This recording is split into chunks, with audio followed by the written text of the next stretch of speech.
union of the objective clear light and the subjective clear light, right, gives us the final antidote to overcome all our mental problems, all our mental defilements. Okay, what is objective clear light? What is subjective clear light? Okay. Objective clear light is the subtlest of the object. Objective clear light is the subtlest of the object that you are to experience, you have to know. Subtlest object. And the subtlest of the object is what? Emptiness. So emptiness is referred to as the objective clear light. And the subjective clear light. Subjective clear light is the subtlest of the mind. Subjective clear light is the subtlest of the mind, right?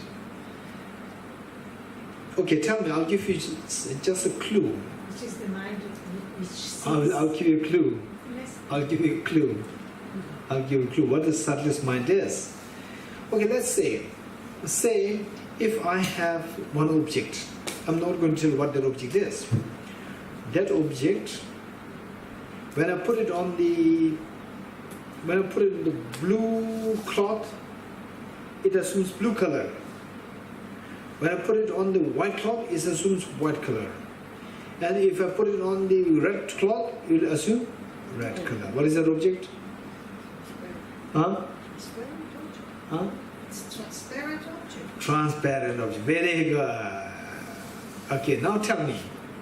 So, first when I put it on I show it first time that you are seeing this object is when I put it on the blue cloth.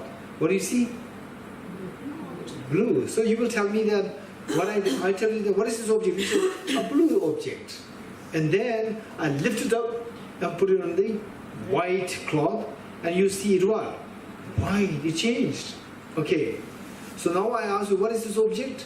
Is it a blue object or white object? You will say no. What is this object? You will say it is a transparent. Now tell me, what's the real color of this object? Clear. Huh? Clear, transparent. Clear, transparent, clear, right? Okay. Colorlessness is the color of this the object. You getting it? Okay. So when we say, for example, now when we wake up, we see the different colors, the leaves, the sunlight, a hall. We all see all these things. Our mind is colored by these objects. So that's not real color of the mind. And in dark, we see, when the sunlight disappears, again we see dark. It's not the real color of our mind. What's the real color of mind? It's colorless. Right? So this is a metaphor. So when you actually actualize that state, where you could see that your mind is really the true color of your mind, when you see that, and there are techniques by which to reach to that level. There are techniques. It's not something that you can, easily find it. Because the moment we look at, observe our own mind, our mind is already tainted. Our mind is tainted by because our mind is so addicted to seeing gross things. So our mind is heavily tainted by the gross things. We always tend to see some colors there, metaphorical color, right? But the true nature of the mind is very different. It does not have, it's very different from how how it appears to be like. So therefore, when you are able to with the various techniques, when you're able to activate this true nature of the mind in its true form, without being affected by the blue cloth, white cloth, red cloth, and so forth, when the true nature comes out, that is known as the subjective clear light. That's the subtlest of the mind. Okay, now for your information, the mind, what we have now, is very gross. And this gross mind is heavily dependent on the brain. And as the mind becomes more and more independent of the gross body, the brain, right? Let me put it like this. As the mind becomes more and more subtle, it becomes more and more independent of the gross brain. This is what we have to keep in mind. As the mind becomes more subtle, it becomes more independent of the gross body, including the brain. And the more it becomes independent of the brain and becomes subtler, clearer the mind is. More clear the mind is. More alert the mind is. More sharp the mind is. Right? Okay, this is so important point. Okay, otherwise there are meditations where the mind becomes subtler, and the mind becomes more and more dull, rather than more and more active and more fresh. There are many methods by which we can make a mind subtler. Mind becomes subtler, but the mind becomes more dull. But there are techniques whereby mind becomes subtler, mind becomes more fresh and alert. Okay. If it doesn't mirror anything, doesn't assume anything, what is left there? Okay, the mirror. You know, is a mirror similar to assume? A mirror and the reflections. Mind that mirrors the environment, the outside world, or a mind that assumes the color or the shape of the out. Is it similar? Is it the same? Very good. Yes. Yes. Similar metaphor? Yes. In fact, what I would say is that the mirror can be used as a metaphor for the mind, and the crystal can be used for the metaphor of mind. So mirror can be taken as a metaphor of the mind, particularly when we study the philosophy, meaning ontological reality of the external world. For that, mirror is a beautiful example. Now, to see the nature of the mind, the crystal is a better metaphor for the mind rather than mirror. Because a crystal, we know that, say if you remove the base color, like green, blue, red, whatever the base, the cloth, then the crystal itself is colorless. We know that. Likewise, say the mind, what we see as bright, with different color, so forth. This is actually affected by the external factors. When you remove this, what's the true color of this mind? Is colorless. Colorlessness as the true color. So when you experience this, that is the subtlest form of the mind, which is known as the clairlight, subject clairlight. Okay. But how do you define mind? Okay, how do you define this? Good question. Yes. A very good question. Thank you. Okay, how do you define mind? Mind is defined as the agent of clarity and knowing. Agent of clarity and knowing. Right? This is a very important question. Okay, so in this connection, there is a very specific technique to meditate on this mind, the agent of clarity and knowing.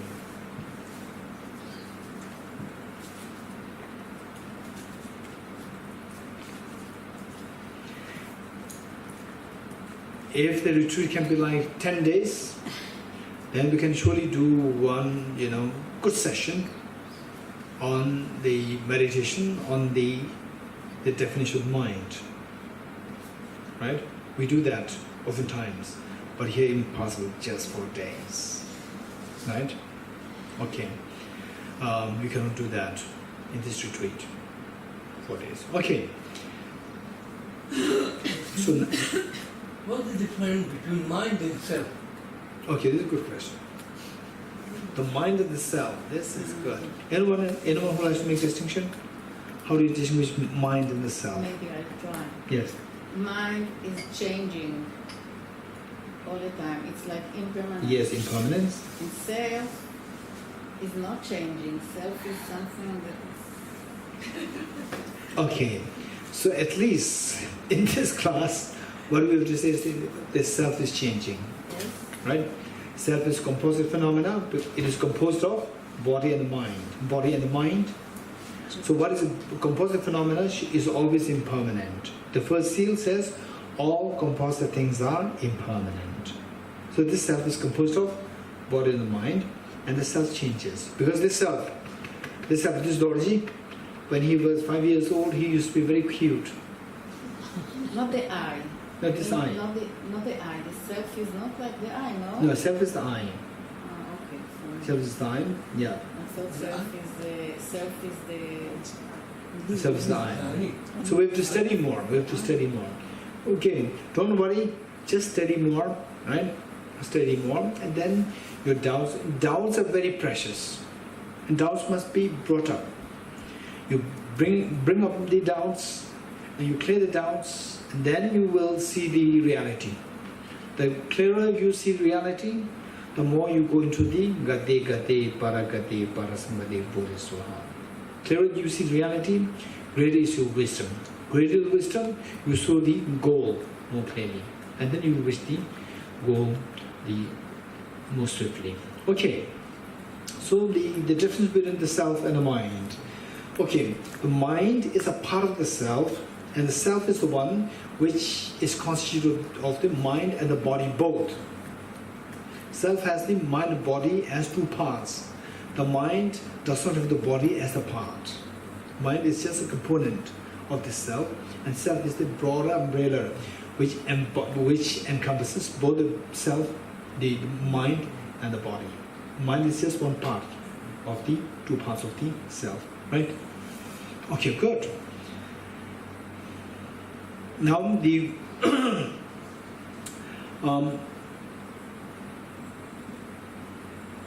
yes, we will do the 4 seals. Okay, before we do the 4 seals, say what is important is for us to do is that first we have to discover who we are.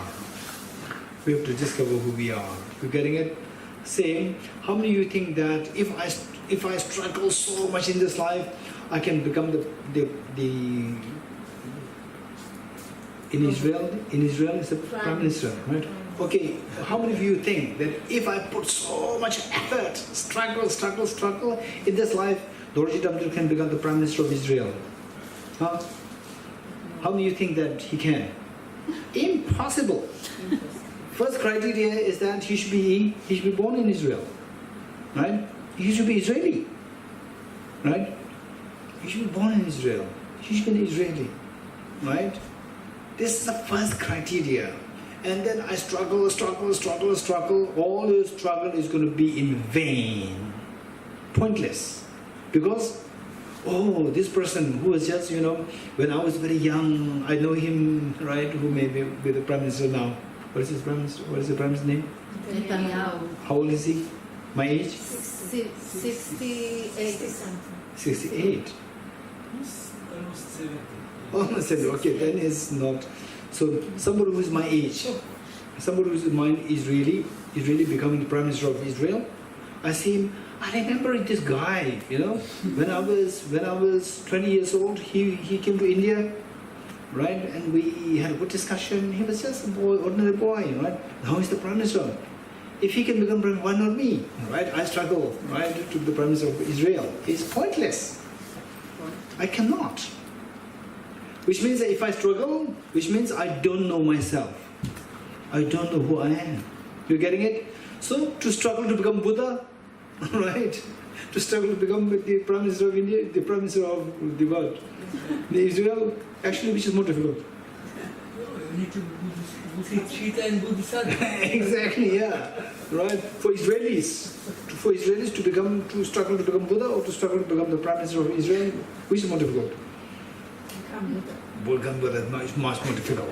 Much more difficult, right? So the point is that if you don't know yourself, if I don't know myself, then I may struggle so hard thinking that another boy of my age has become the Prime Minister. For example, I think the Prime Minister President of France. He's very young. Macron. He's President or Prime Minister? President. So let's say, I think he's my age. Little maybe older than me. No, he's young. His wife is not rich. She's young. Yeah. He's even not 40. No. 48. Well, let's say he's around my age, right? I see this young man becoming the president of France. I hope so to become the president of France. Impossible. Which means that I don't know myself. So in order for somebody to become Buddha, do you know yourself? This question, right? We have to know ourselves so well to see whether you're fit to become Buddha or not, right? From the first criteria required, very likely the first criteria required to become the president of France is that you should be a French, right? French. Okay, and then in many places you should be born in that place, right? Okay, these criteria are there. In my case, I don't fit in any of these criteria.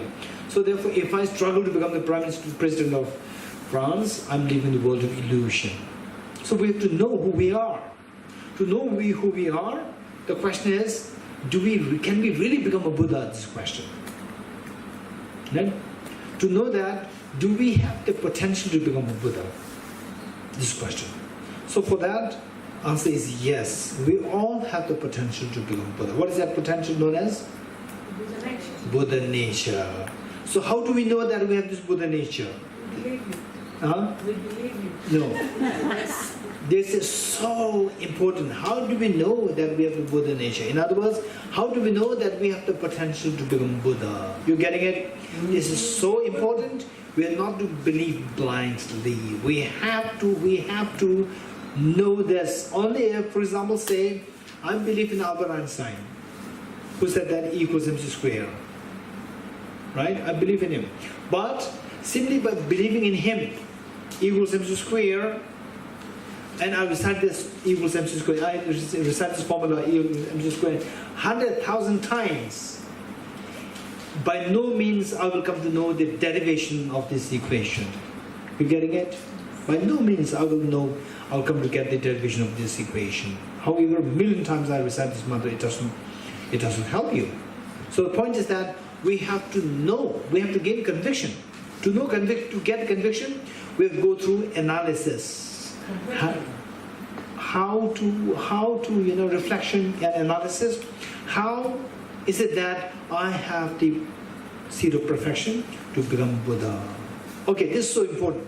For this, we have to know this, with the help of the analogy, with the help of the reasonings. So one analogy given, there are many analogies given. One analogy given is very precious. Arimathea gave the analogy. He said that, say I am a beggar, but underneath my very simple hut, very simple thatch roof, this under the ground, there's a treasure, a massive, huge treasure there. Now, as long as I don't discover this, I remain a beggar. You agree with me? Yes. As long as I don't discover this, I'm a beggar. And it may be lying just 1 foot below me. And I may not discover this and I might die. Which means that I have a treasure, but I die of poverty.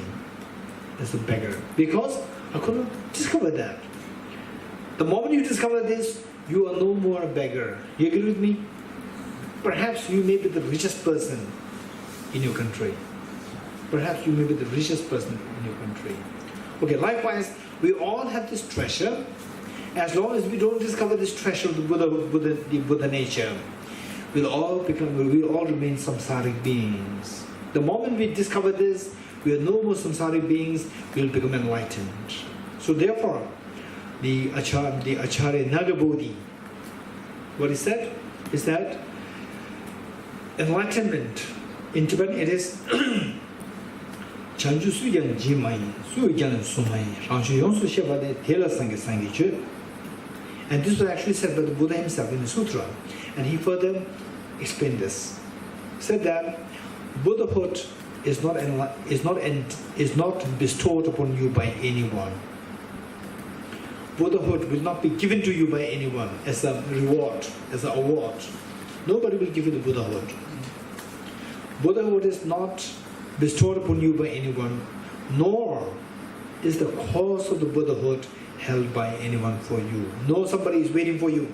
The mother waits with the bag for the child, to go to school. The mother waits with the bag. No, nobody is holding the course of the Buddhahood, and you become prepared and they will give you. No, the cause of the Buddhahood is being held by anyone. It is through you discovering your own Buddha nature that you will become enlightened. This is what the Buddha said, and further explained by Acharya Nala Bodhi. Okay, so in other words, what we are saying is that we have this treasure. So what is this treasure like? So one example which I oftentimes give is that, yes. But this is not a proof. This is what Damdul said. We believe it. No, this example. But I have not given the reason. I've given the example. first, you have to be enlightened to really know that you have this nature. Or you can get a glimpse of it maybe, but when you're very, very high on the practice. Okay, this is what Tammy believes, right? No, No, then let us first listen. Let's first listen. Right? motivate. Let us first listen to the examples, to the reasonings. First example is very important. With example, your mind will be tuned. Your mind will become flexible. If the examples are not given, then you don't see the possibilities. With examples, you see the possibilities. Once you see the possibility, then the reason is given, then your mind will become very, confident. Another example that I give is the water. Clean water, clean river. Hey, what is that river that's running in Israel? Jordan River. Okay, Jordan River, how clean is this Jordan River? Very clean? Huh? Not now. Used to be. No, you can drink it? No. Oh, this in that sense. It's not drinkable directly. No. So let's say that they picked up a glass of this water from this Jordan River directly, and then you're very thirsty. I offer this to you. You want to drink it? No. Why not? Because it's not clean for drinking. Okay, then what I do, I subject this water to, say, the purification processes, like reverse osmosis, then the what do you call it? Reverse osmosis, then there's another one, the ultrafiltration.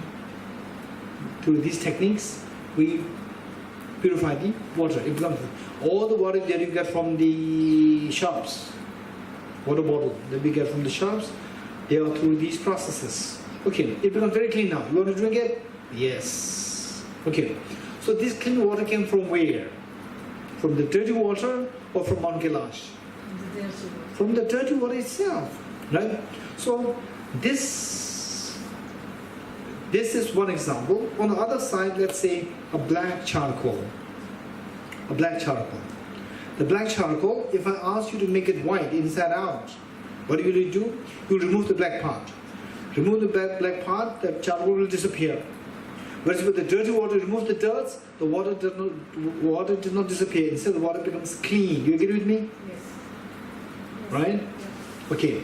Now tell me, why the dirty water, when you remove the dirt, the water becomes clean, and why the black charcoal, when you remove the black part, the charcoal disappears. Right? Instead of becoming white, the charcoal disappears. Why? Two questions. The nature of body is clear. Of the water is clear. Because the true nature of the water is clean. The dirts, they are temporary nature. They are the adventitious nature. With the black charcoal, the blackness is the intrinsic nature of the charcoal. So now we see that the true nature of the water is not dirty. Likewise our mind, however dirty our mind is, the true nature of mind is not dirty. You getting it? True nature of mind is not dirty. True nature of mind is as clean like the water. However dirty the water is, the true nature of the water is very clean. Remove the dirt and the purity comes out.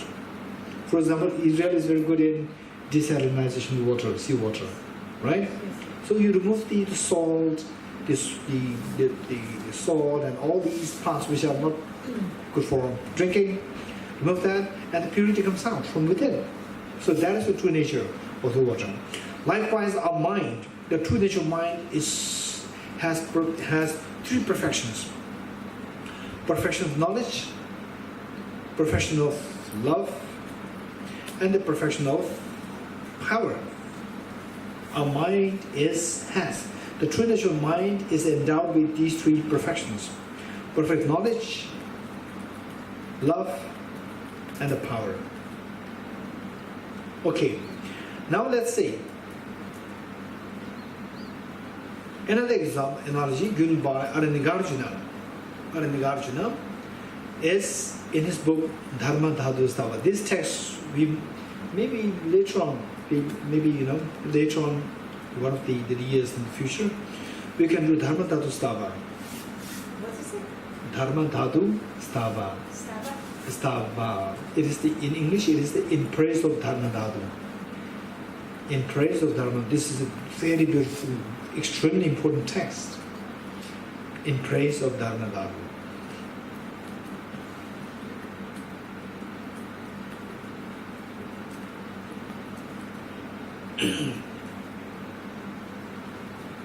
Okay, let's say that our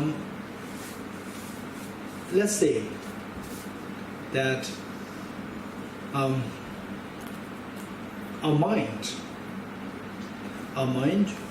saying at the moment, I don't know the derivation of E equals mc square. I don't know this, which means that I have the ignorance pertaining to the derivation of the E equals mc square.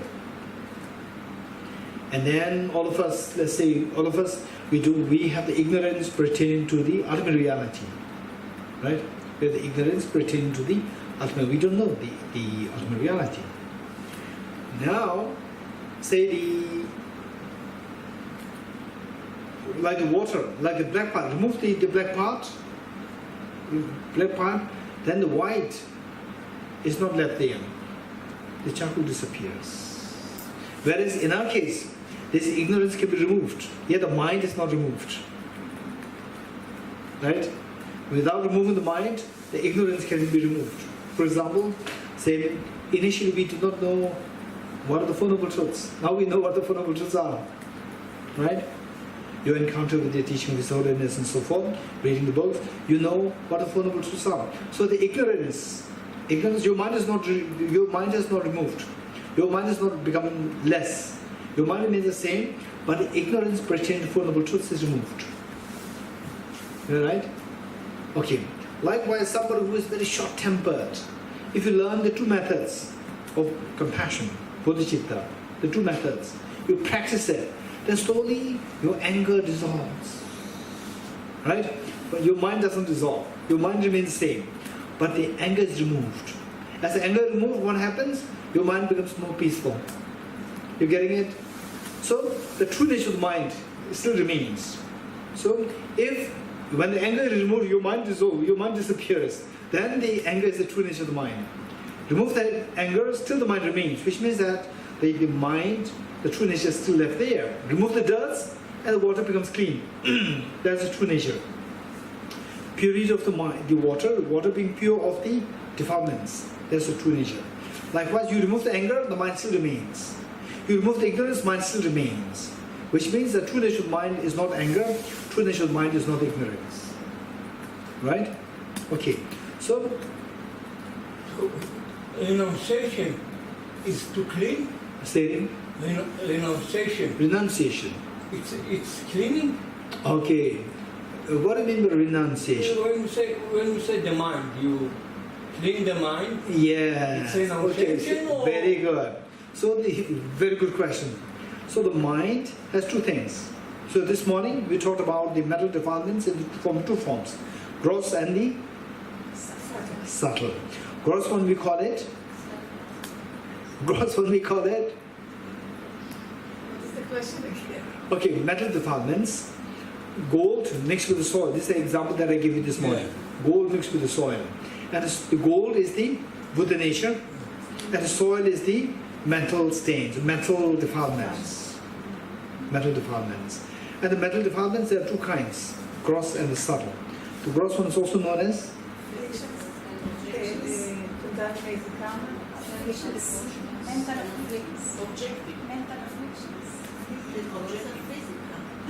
The growth objective.